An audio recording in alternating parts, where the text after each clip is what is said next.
The question whether social media increases polarization in society has been extensively studied, especially in the United States. The risk, sociologists say, is that social media makes it easier to find people whose opinions we like, and we get encouraged by like-minded people to distance ourselves from the perceived enemy.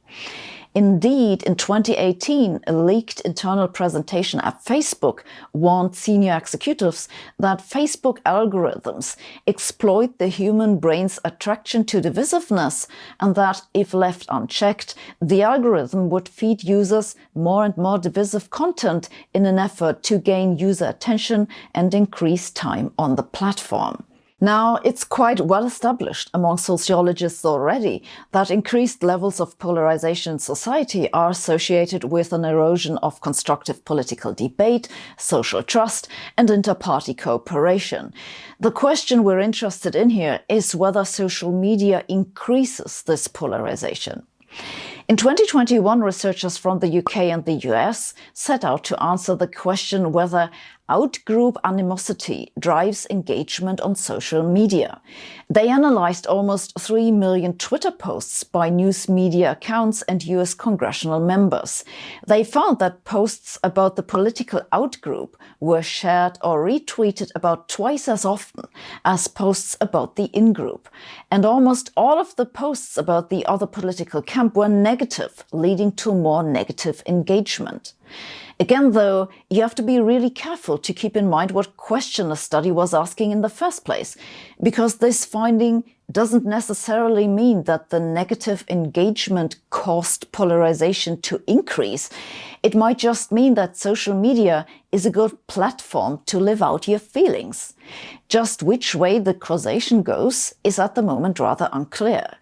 For one thing, a study from 2017 found that self-reported polarization is higher among elderly Americans who are less likely to be online to begin with. Another thing to keep in mind is that the USA isn't the only country in the world. A team of American researchers pointed out last year that while social media usage has increased worldwide, polarization has not. It has increased in the US, but in many other countries polarization has in fact decreased. Indeed, a 2021 study among more than 3,000 Dutch citizens found that self-reported polarization correlates with social media use, but the causation goes from polarization to social media use, and it depends on the platform you're using. At least in the Dutch sample, people who became politically more polarized spent more time on Facebook, but less time on Twitter. It's hard to interpret what this means, because God knows what's up with Dutch Twitter. But I think what we can take away from this is that the idea that more social media use increases polarization is almost certainly too simple to be correct. What happens depends both on cultural context and on platform design. So what do we learn from all this? Most obviously, we learn that this is a very active research area.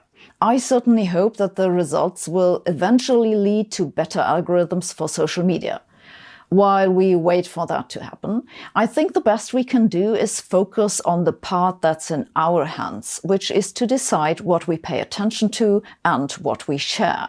What I have taken away from all those papers is that we have to be especially careful with headlines that upset us. Yes, they might get a lot of comments, but they might also spread misinformation and hate. So be careful out there.